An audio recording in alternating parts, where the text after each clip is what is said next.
Okay, very good. So, hi everyone. So let's continue.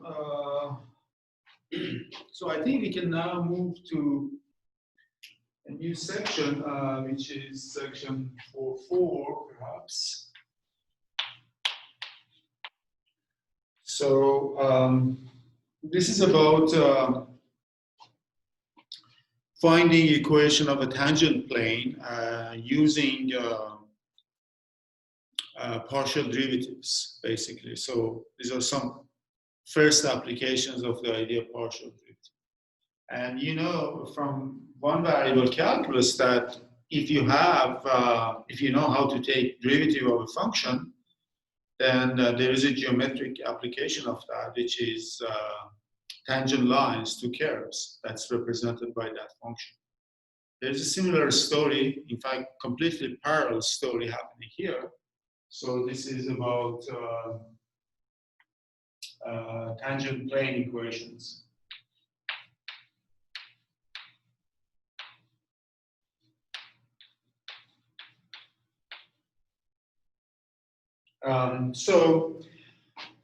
Well, it's by tangent plane we mean tangent plane to a surface. So you have a surface, say in general a curved surface S. So this is a piece of surface, and you have a point like P on this surface, and we want to define the tangent plane to this surface. So the idea of defining tangent plane to this surface is because we know how to define tangent lines to curves. What we'll do is we shall just draw some lines, and then we take tangent lines, we draw some curves, and then we take tangent lines to these curves, like that. And here is another one.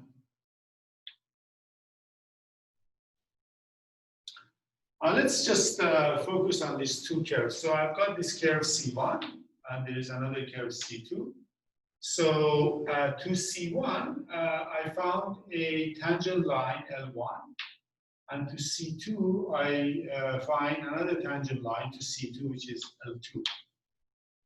Now, if you look at this L1 and L2, these are two lines in space that pass through this point and are just, right now, they're just tangent to these two curves, C1 and C2.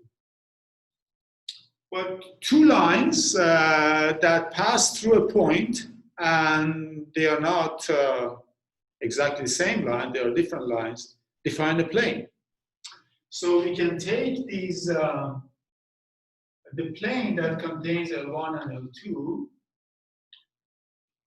Okay, so there is this plane.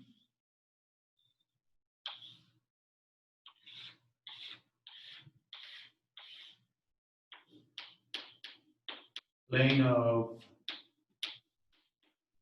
L1 and L2.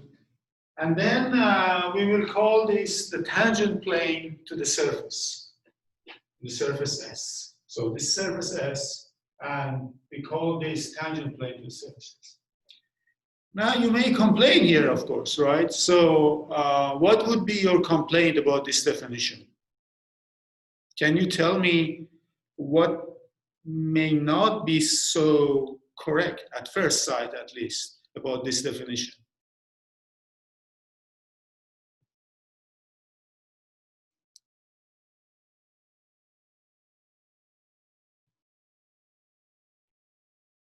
Okay, so I tell you what you can complain about this definition. We just chose two curves, C1 and C2, like at random on the surface S, right? You can choose any other two curves, actually. I mean, no one says that you have to choose these two curves. You can choose any other curve. In fact, there is nothing kind of fixed about these two curves, so that we can always come up with same curves. I mean, it's impossible. There's zillions of different curves on the surface. And you might ask, or you might say, what if I choose different curves, and then what if I just get different planes? And then that won't be good, right? Absolutely, that won't be good, because that just means that we haven't defined a really a unique plane. But what happens is that this actually, in good cases, this does not happen. In other words, that's the beauty of this construction. Any two curves that you get, if your surface is regular enough, you always get the same plane. So that's the good thing about this kind of approach, this definition. So, and in fact, then as a result, it turns out that we can just take special kind of curves that are obtained by cutting the surface by coordinate axis. So we can just take one coordinate axis, coordinate plane rather. So for example, let's say this z is equal to f of x and y is a graph. So this is a graph surface, as we discussed in last lecture. So in that case, then I can take the plane that can take planes zx and zy. We just take these planes and then we cut the surface with these two planes and cut the surface with these two planes.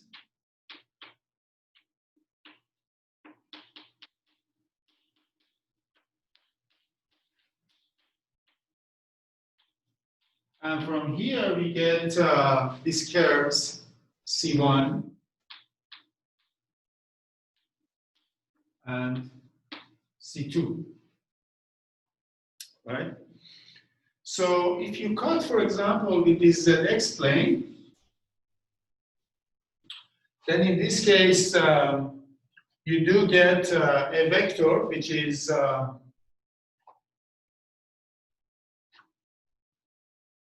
so we get this this vector here, which is tangent to C2, and this vector is tangent to C1, right? So let me write down the end result of the tangent equation of the tangent plane, then I will justify that equation for you. So equation of the tangent plane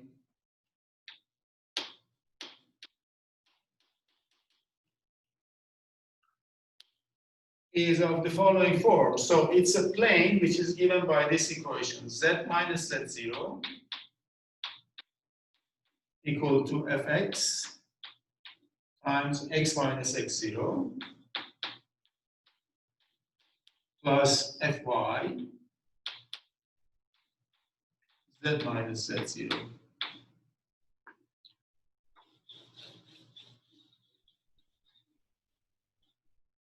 Okay, so let me explain this equation. First of all, this point P has coordinate x0, y0, and z0. And because z is equal to f of x and y, if I know x0 and y0, then z0 I know immediately, which is f of x0, y0. So that's just that. Z0 is equal to f of x0, y0. That's good. Now, what is this fx and fy? Of course, fx and fy are old friends, partial derivatives of f with respect to x and y, right? So let me just write here, fx is my short notation for fx at x0, y0.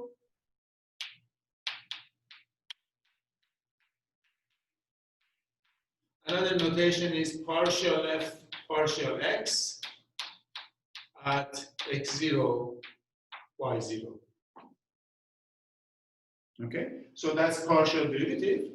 And similarly, I can just say what fy is. Fy is partial derivative at x0, y0, 2. Okay, so that's partial derivative at that point. Now, this is a number. This is a number, and of course, coefficient of z minus z0 is also a number. So if you look at this equation in cloud, this is an equation of the plane. It may not look like so, but remember, this is just a number. This is just a number. So recall the equation of the plane was like a x minus x0 plus b y minus y0 plus c z minus z0 equal to 0, right? So this was from way back early weeks that we had this, right? A times x minus x0 plus b.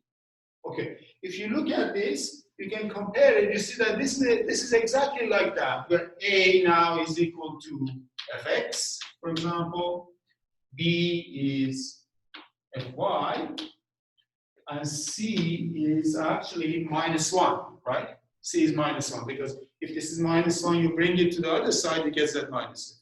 So this is -1. So this is a plane. And so the normal vector to the tangent plane, we are told, is fx, fy, -1. Right? So let me just write it here.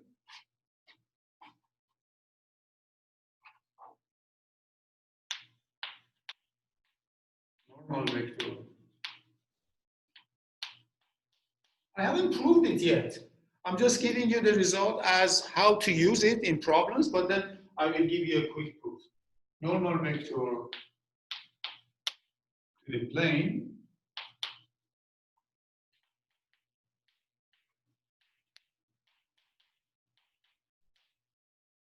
which is exactly the same as normal vector to the surface, right? Because the surface is curvy, but at each point there is this tangent plane, a normal vector to the plane is normal vector to the surface too. And normal to surface as well.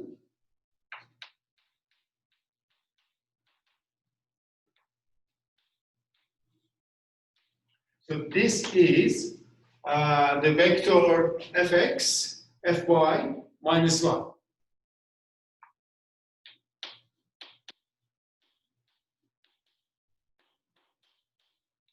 So you see, this is our first application, if you want, of the idea of partial derivatives to problems of geometry now, right? Because we have just curly surface in space, and now we can define this linear approximation, which is a plane, the way that we found a line that approximates a curve. So to prove this, it's very easy. I can write it as cross products of two vectors, and once I write cross product of these two vectors, I can just find this equation.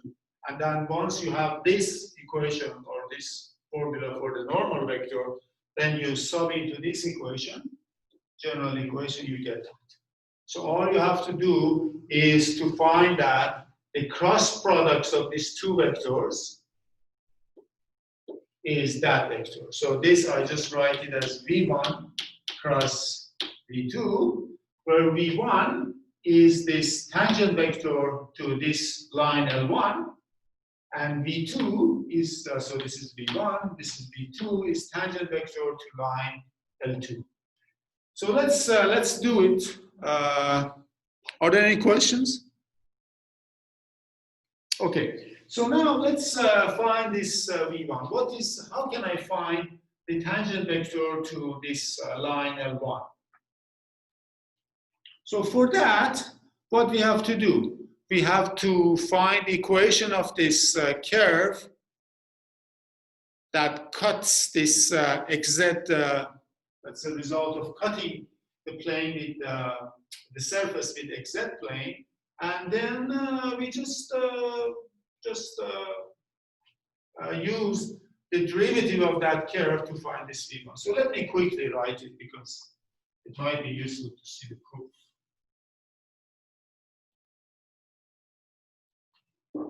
So curve C1. So how is this curve C1? So this curve C1 is X can change in this curve, right? We can change the X coordinates. Y is kept fixed at Y0. Y is kept fixed at Y0.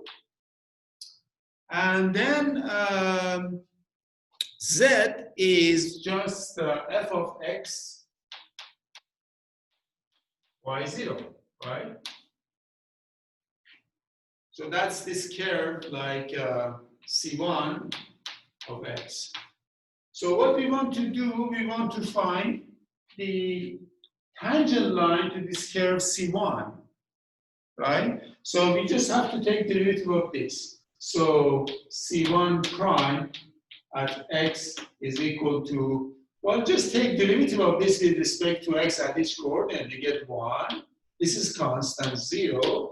And derivative of this with respect to X is f sub X, right? But we are, okay, so but we are interested in point X0. X0, Y0, Z0, right? So we are interested in point X0. So let's compute this at X equal to X0.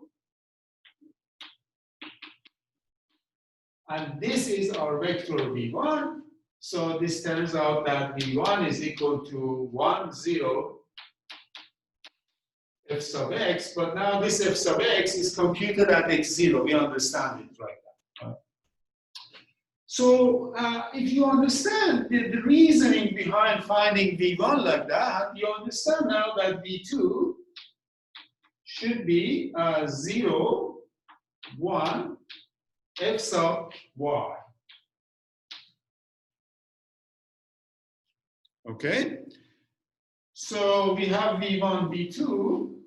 From here, we get V1 cross V2, which is IJK 1, 0, Fx, 0, 1, Fy. Okay, so let's compute that cross product. It's a good exercise again. Make sure we didn't forget our cross product rules. So that's equal to I, so this component is 0 Fx. So I times Fx minus J. Now for this one, this is Fy. Doesn't look very good to me. What about K? K is 1.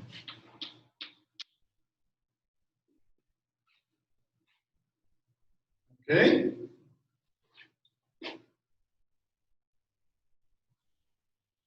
So let's see. I've got IJK. This is V1, 1, 0, F sub X. The other one is 0, 1, F sub Y. I deleted that. Oh, this is minus Fx. You guys are not paying attention today.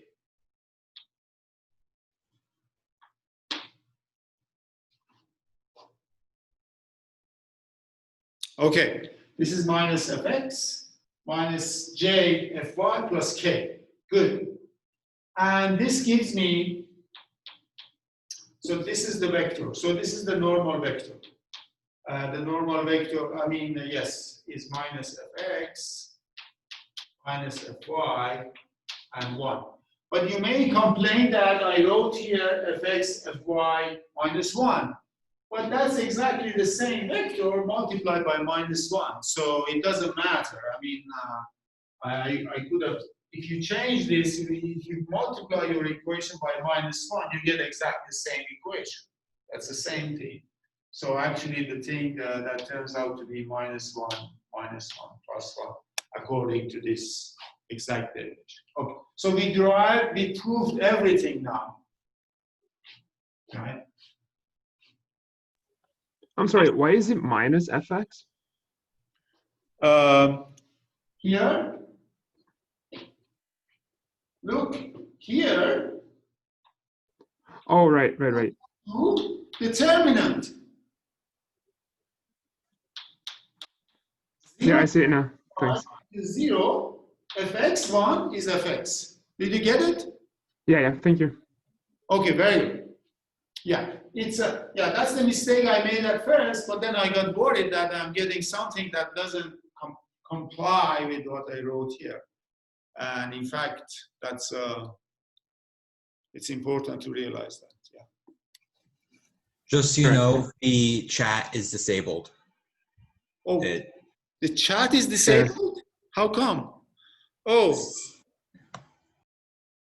is it these are these new regulations, I guess, right? So I cannot enable it? Supposedly in settings you can enable it. It's just you have to get into the settings of the meeting. I see. So I will do it later on then. Yeah, just let you know. Yeah, that's thanks for telling me. No, that's a good point. Yeah, I was not aware of that. Yeah. So, but please unmute yourself and then talk. Yeah, that's fine. Very good. Any other questions or comments? Okay, so that's that. So let me give you an example. This is a very important formula. This cloud formula is very, very important. So now let me. Of course, there is still one point that's kind of nagging here, namely, I just chose two very particular curves on my surface, C1 and C2. And you can complain that, what if you choose, again, as I said at the beginning, what if you choose other curves? That's a bit more subtle issue, and to address that, I have to spend more time, but I don't want to do that, and that's not something that you're supposed to know. But basically what happens is that for regular enough, nice enough surfaces, it doesn't matter which curves you choose. As long as you choose two curves that intersect, and they are not parallel at that point, the tangents are not parallel, you have got the equation of the surface for regular curves. Yeah. Whatever regular means. Okay, now what for us, the most important thing right now is to be able to solve some problem. So here's an example. I ask you to find the equation of tangent plane.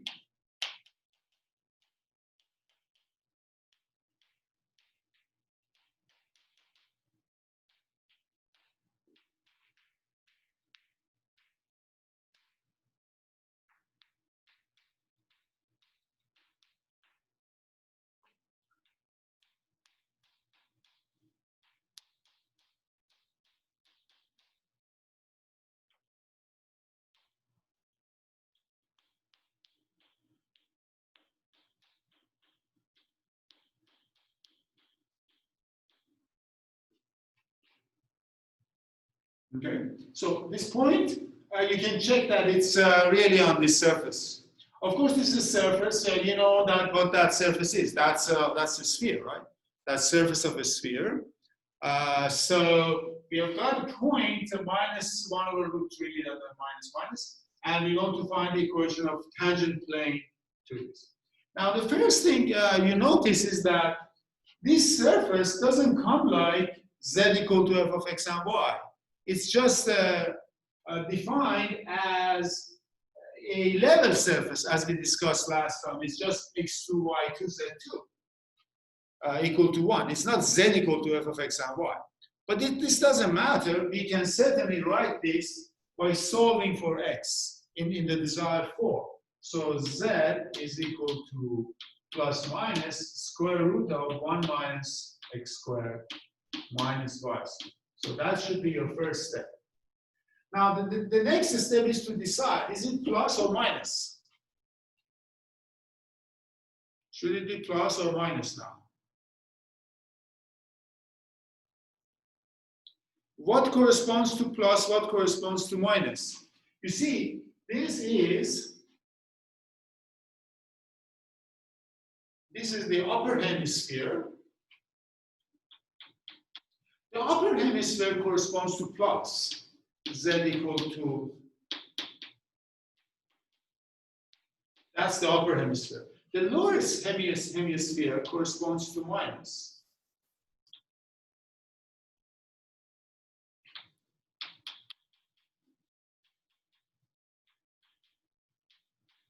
Okay?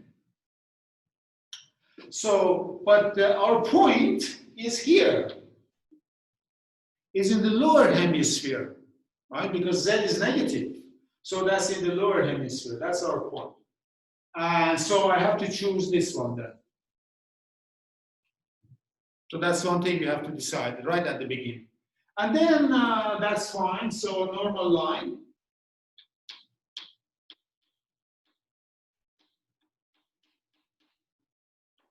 Well, is equal to negative fx, negative fy, and 1. It doesn't matter. So what is fx? I mean, fx is really, so this is really f, right? It's like zx. It doesn't matter. Let's take partial derivative of this guy with respect to x. You're going to get negative, here is negative 2x, divided by, what's the partial derivative of this guy? Let me just write it.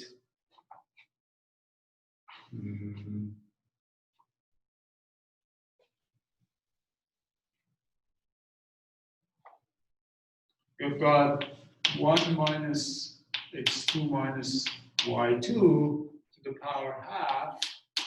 Partial derivative with this, so this is z is minus. So zx equal to fx equal to negative. This is half.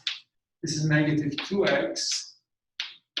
And then 1 minus x2 minus y2 to the power 1/2 minus 1 is negative half, right? Okay, that simplifies to x over square root of 1 minus x2 minus y2, right? Simplifies that one. And similarly, zy, which is fy, you're going to get y over square root of 1 minus x2 minus y2. So we have to calculate these two values at these two xy values. But that's very straightforward, right? So let me continue here. So we get fx, for example, at this point, minus 1 over root 3 minus, I just have two variables, sorry, that's that one. So that's equal to, it means x is negative 1 over root 3, y is negative 1 over root 3. So this is equal to negative 1 over root 3 over root 1 minus, so well, this is 1/3, negative 1/3, okay? So that's equal to negative 1 over root 3, and this is equal to root, so 1 minus 2/3 is 1/3, right? Am I right? 2/3, yes, exactly. Okay, so what is this value now? This one. Okay? So fx is minus 1. Similarly, fy, you can compute. It's completely symmetric. The system, this thing is completely symmetric, is minus 1 again. Okay, so all we have to do, we have to sub into this equation. So we get the equation of the line equal to z, of the plane, sorry, z minus z0 is equal to negative x minus x0, negative y minus y0, Now you can bring everything on the left-hand side and you can just sub in x, y, z with these values. So now I can write the equation like this. Finally, we get z minus z0. Yes. We get z plus 1 over root 3 plus y plus 1 over root 3 plus z plus 1 over root 3 equal to 0.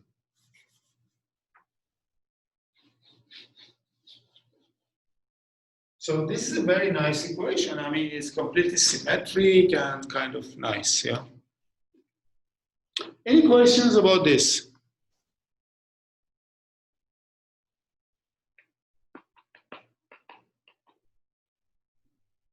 Okay, so this is a kind of typical problem, but now, as I said here, surfaces like this are defined as level surfaces, but this theory that I developed here was not for level surfaces, was for graph surfaces. It was for z equal to f of x and y, right? So our next task, is to see how to define and how to find equation of tangent plane to level surfaces. That's a reasonable task to do now, right? And for that, I'll just start from this page from beginning.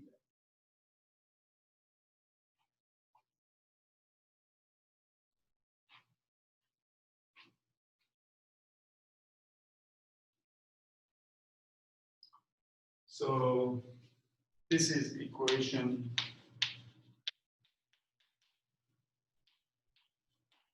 of a tangent plane to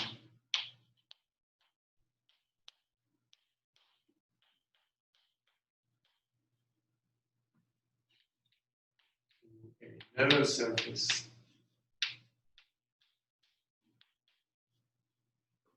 So this one, it comes in a kind of very symmetric form, f of x, y, z equal to 0.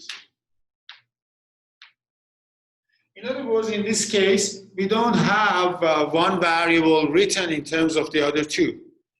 Just these three variables are related through some equation, which could be very, very complicated equation.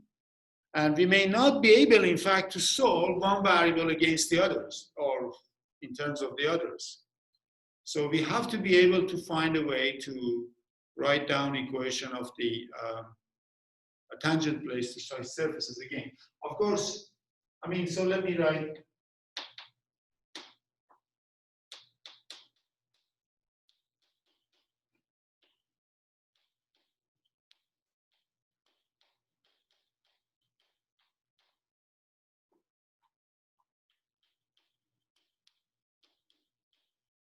Okay, so you cannot solve z in terms of x, y, z here. That's almost impossible.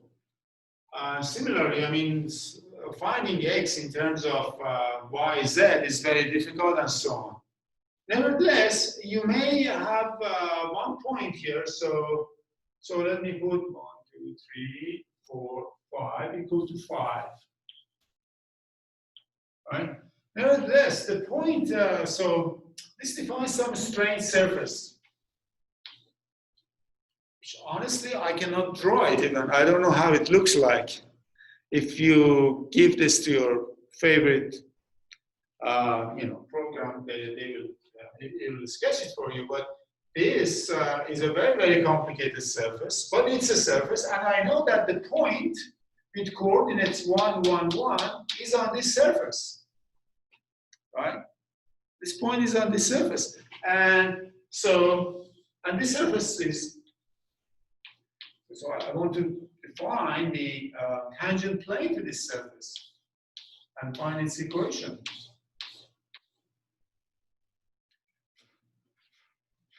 Right? So that's what we want to do now. So that's a difficult task, you realize. Now, the thing that saves us is that, again, we do this, draw these curves. But what happens is that there is a vector that's very important, and we're going to work with it again and again soon, but right now I introduce it.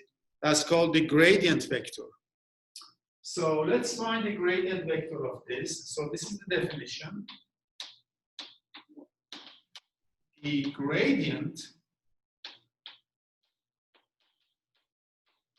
of f is the vector at, say, x0, y0, z0 is the vector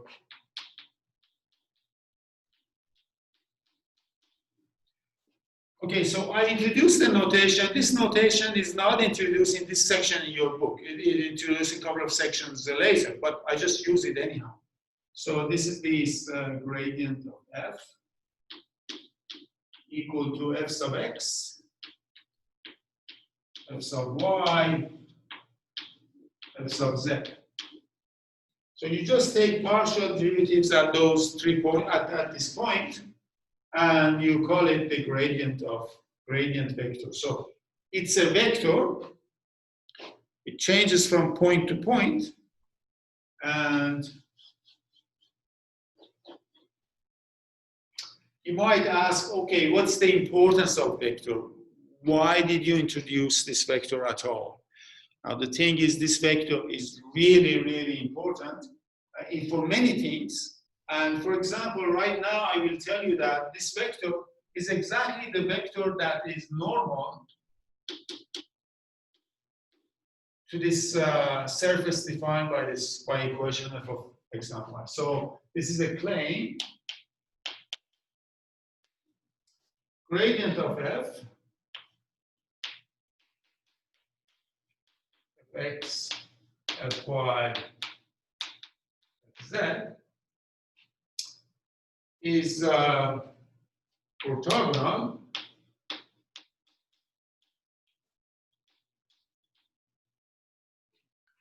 to the surface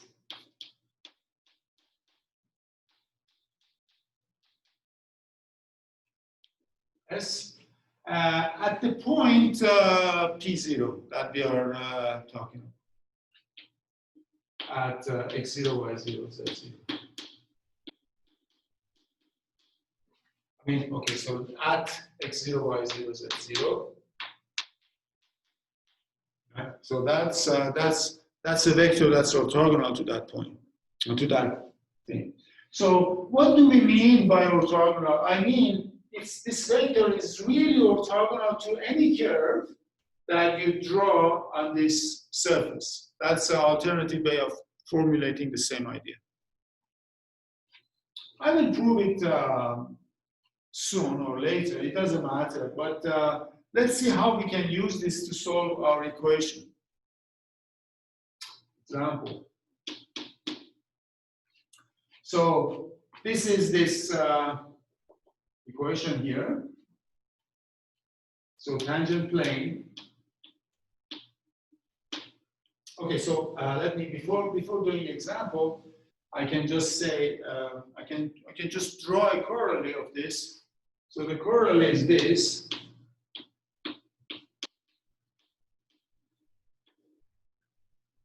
Corollary means a consequence or something that is a result of some higher fact, which is here, and harder to prove. This is an easier consequence of another fact, which you have already established. In mathematics, is usually called corollary. Okay, so now, so the corollary of this claim is the following. Equation of the tangent plane is given by this equation.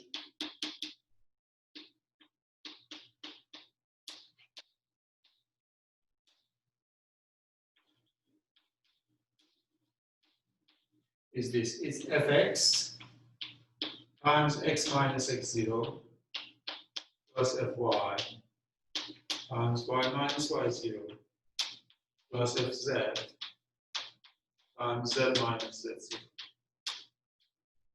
equal to 0.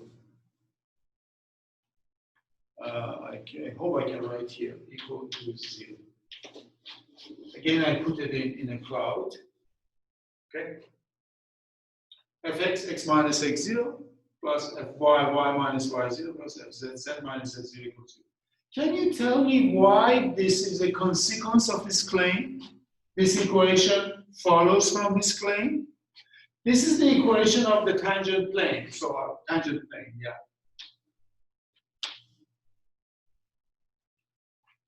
Can anyone tell me why this follows?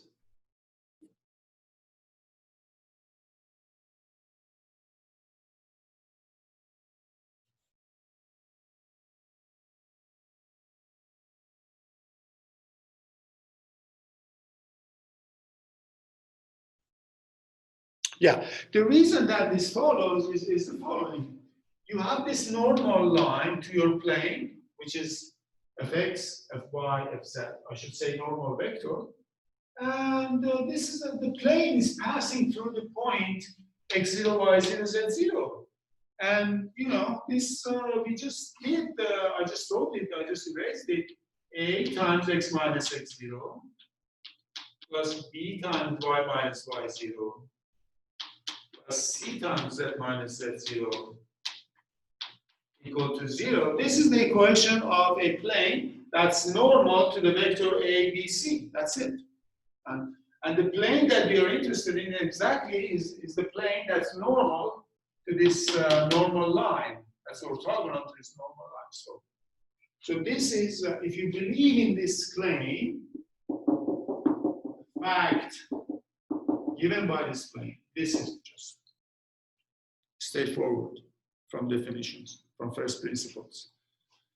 Okay, so now let me, so now that we did, let's do this problem now. All you have to do, you have to find gradient of this function and then evaluate it at point 1, 1, 1. So let's compute gradient of this function.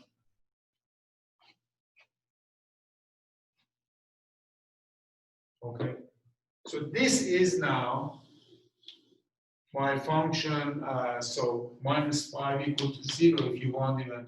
This is my function f of x and y, z. Okay, so let's compute gradient of f.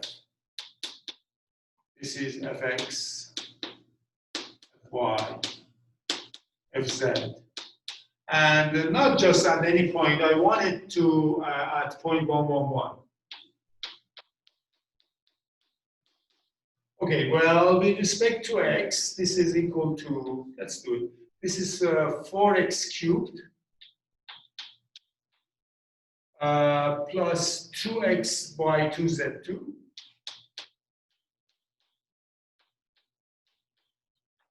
What is with respect to y? With respect to y is 4y cubed plus 4 plus 2x2yz2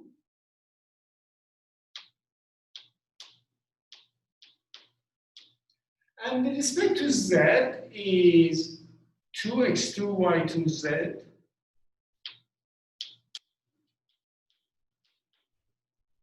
plus 4yz cubed plus 6z5. And of course, we have to evaluate this vector at the point 1, 1, 1, right? So that's 1, 1, 1. Okay, so what is that? Well, then this is like 4 and 2 gives me 6, right? 6. And okay, 4, 2 again is 6.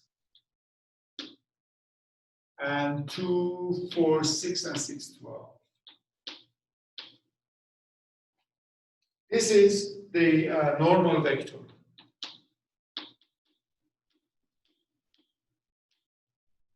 Normal vector.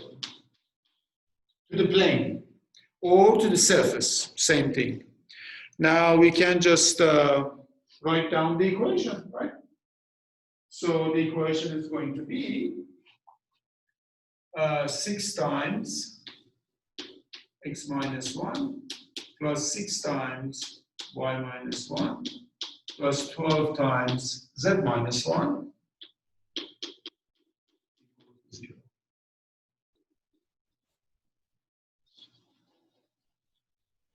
I would say this is quite surprising that we are able to solve this problem with such ease, in fact, without having to solve z in terms of xy or x in terms of yz or vice versa, things like that.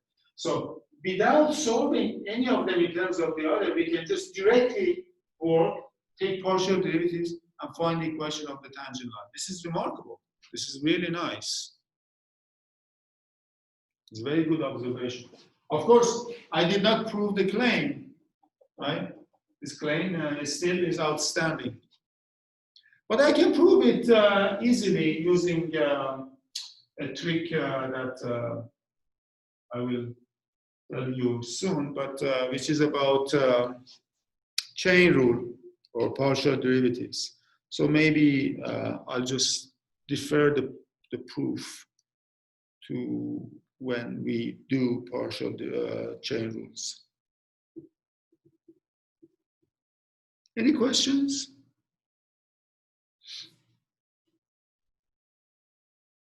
Okay. So now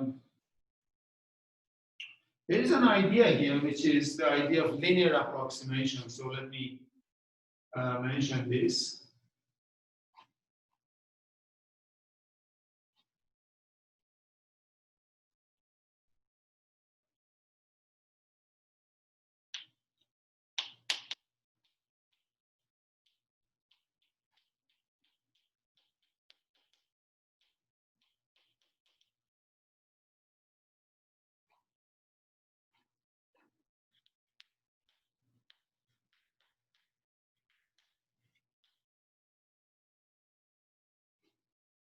So imagine, so you want to, so let me write the formula.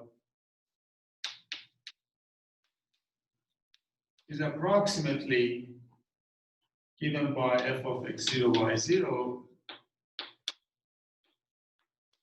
plus fx times x minus x0 plus fy times y minus y0. So this means approximately.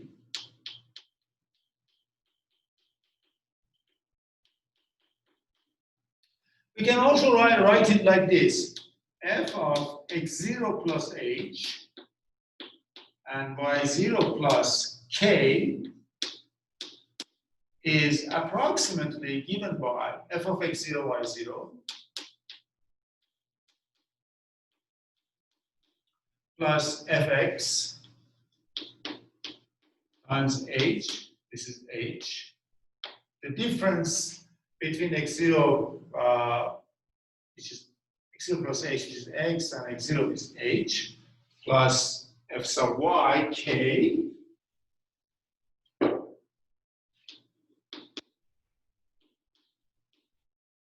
So this is the same as this original equation here.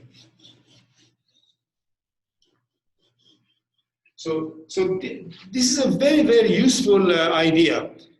So imagine you want to find the value of your function at point. So here is an example. Approximate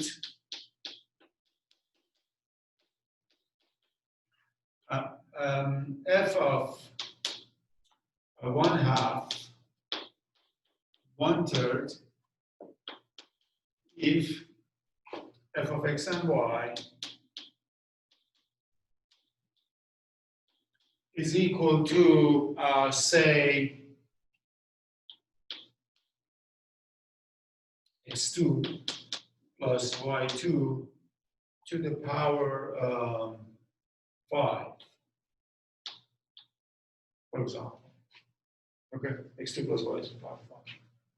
You want to approximate this value. So what does it mean? It means that we want to find approximation to f of the actual value is f of 1/2, 1/3 is equal to, well, we have to write this, right? 1/3 squared to the power 5. Of course, this is not such a difficult task right now, but you may imagine you may get a very complicated function and you want to approximate that. So this is the exact value. It's not approximation. This is exact. But approximate value, if I use this formula, what can I do? You can just choose x0, y0 to be 0, 0. You just say, okay, I consider these values as near 0, 0. So let x0 be equal to y0 equal to 0. And then I've got h and k equal to those values. H is equal to, what is h? Well, it's half, right? K is equal to 1/3. Now, the approximate value is going to be equal to f of x0, y0. What is f of x0, y0? Well, f of x0, y0, we have got 0, 0, right? So it's just 0, 0 to the power 5, which is 0. That's good. So it's just 0 to the power 5, which is 0. All you have to do now, you have to compute partial derivatives at 0. So let's compute it. So what is partial derivative of this guy at 0? F sub x at 0, 0. What is f sub x? It's 5 times 2x times x2 plus y2 to the power 4 at 0, 0. Of course this is 0, right? Of course this is 0. Now f sub y at 0, 0 is also equal to 0, right? So what is the approximate value then? So we just say the formula of linear approximation tells us that we can just pick this value. So f of 1/2, 1/3 is going to be equal to 0, approximately 0.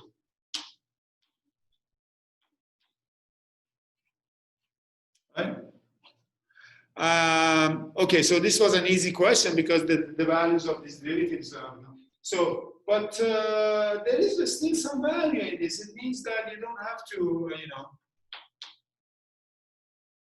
break your pen computing these powers. Up to linear approximations, 0 is a good value. That's what this result says. Now, how good this value is, that's, of course, more complicated issue. How well this approximation is a more complicated issue.